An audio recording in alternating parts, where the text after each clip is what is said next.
akan mengajarkan materi muatan bahasa Indonesia di tema 3, subtema 3 dan juga 4. Nah, materi yang akan Ustazah sampaikan hari ini yaitu tentang cerita bergambar, ya. Kemudian yang kedua yaitu tentang dongeng dan yang ketiga adalah tentang sinonim. Nah, tujuan pembelajaran kita pada kesempatan kali ini adalah satu tentang mengerti atau memahami tentang cerita bergambar. Yang kedua adalah tentang mengenal sinonim, ya, seperti yang kita ingat di sini. Kemudian yang ketiga adalah tentang dongeng. Nah, sebelum memulai pembelajaran, marilah kita membaca basmalah bersama-sama. Bismillahirrohmanirrohim. Nah, kalau sudah, silahkan disiapkan BBD dan juga alat tulisnya. Oke, sekarang memasuki materi yang pertama yaitu tentang membuat cerita berdasarkan gambar. Nah, jadi cerita yang dibuat itu haruslah sesuai dengan gambar yang ada. Jadi gambar apa yang ditampilkan, nah di situ harus dibuat cerita sesuai gambar itu.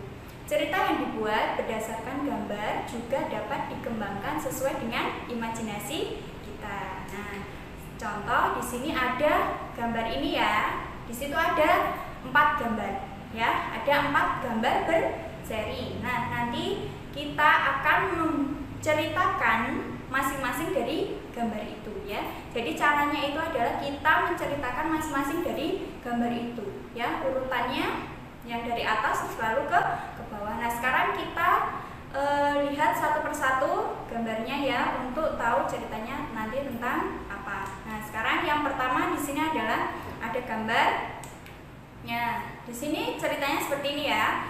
Suatu hari Benny pergi ke penjual ikan. Benny ingin memelihara beberapa ikan hias dalam akuarium yang ada di rumahnya. Kemudian gambar yang kedua, begini ceritanya. Sesampainya di rumah, ikan dimasukkan ke dalam akuarium.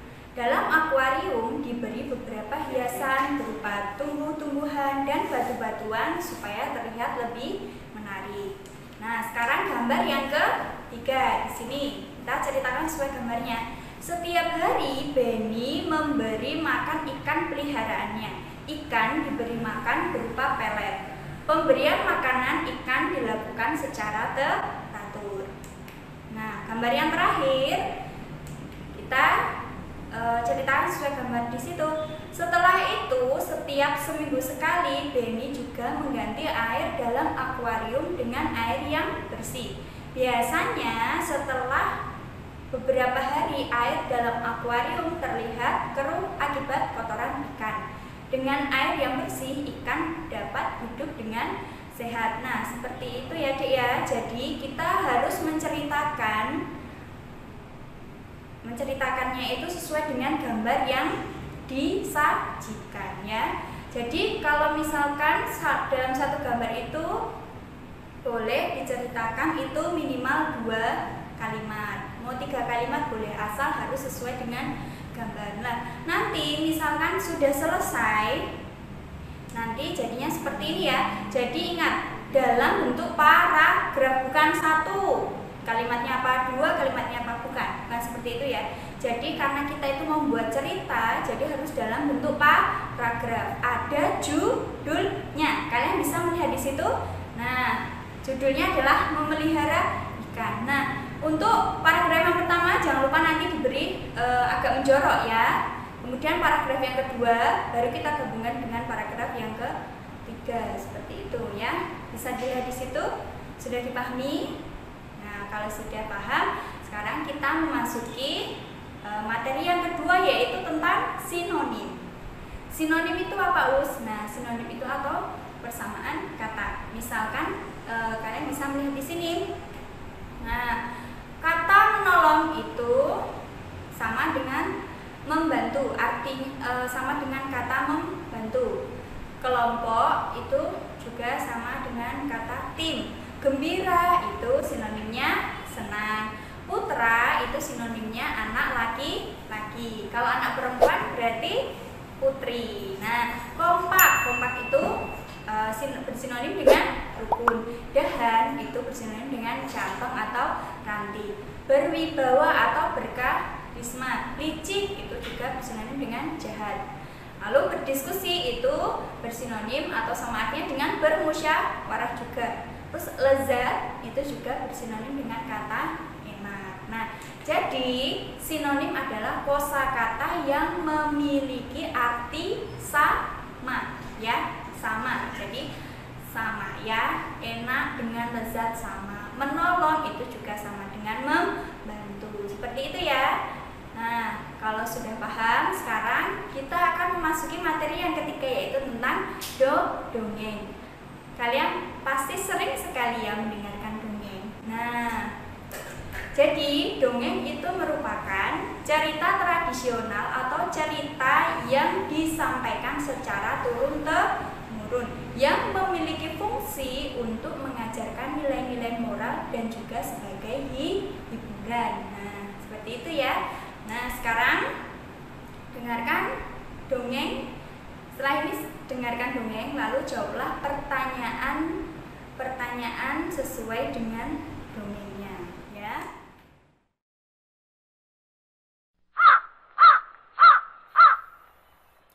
Gagak sang pembohong.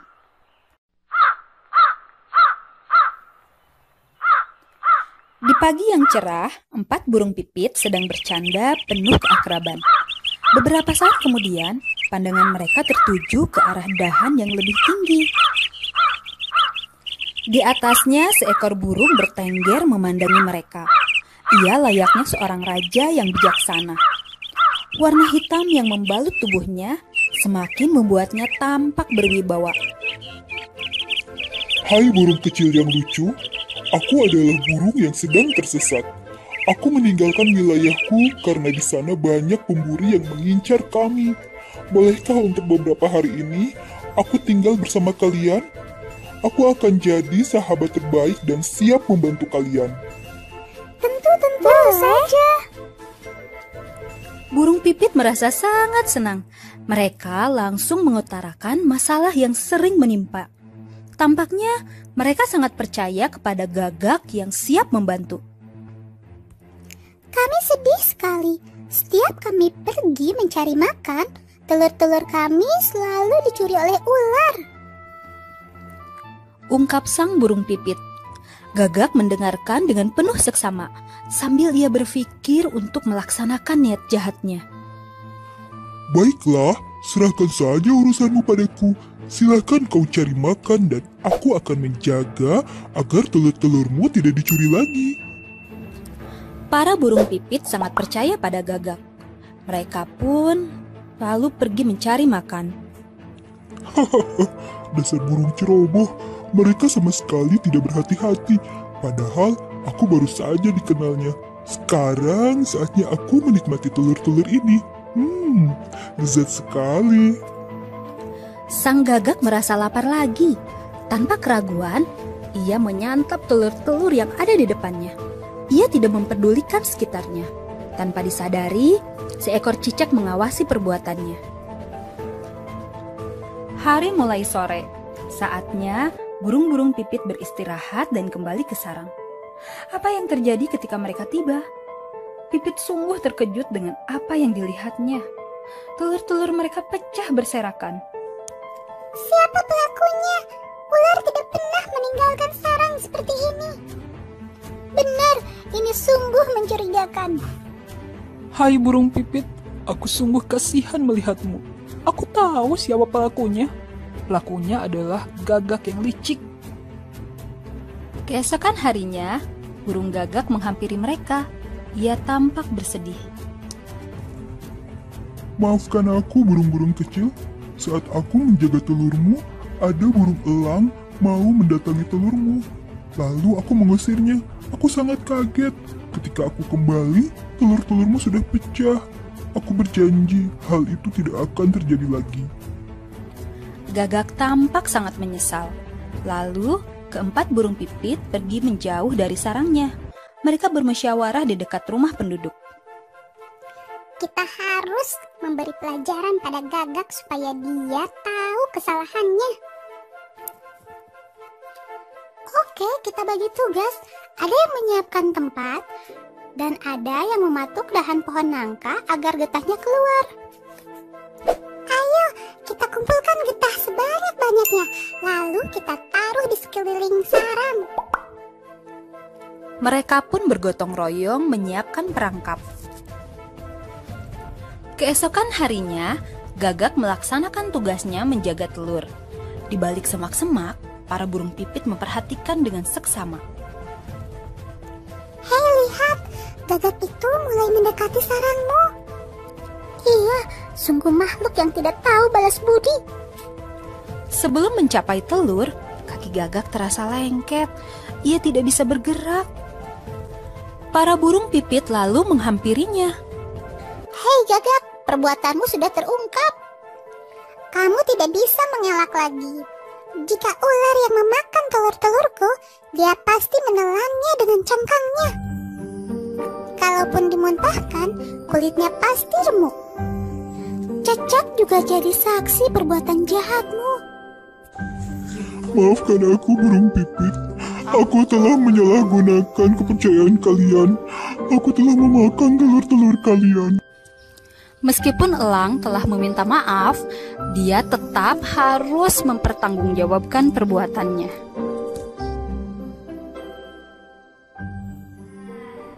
Itu adalah dongeng tentang Gagak sang pembohong. Nah, nilai moral apa yang dapat kita ambil dari video tadi? Ya, satu, kita tidak boleh mudah percaya dengan orang lain. Yang kedua, kita tidak boleh berbohong. Nah, nanti ada contoh dongeng-dongeng lain yang ada di BBD itu. Nah, sekarang jangan lupa dikerjakan BBD sub tema 3 dan 4 ya. Demikian yang dapat Ustazah sampaikan. Ada kurang lebihnya Ustazah mohon maaf yang sebesar-besarnya. Wassalamualaikum.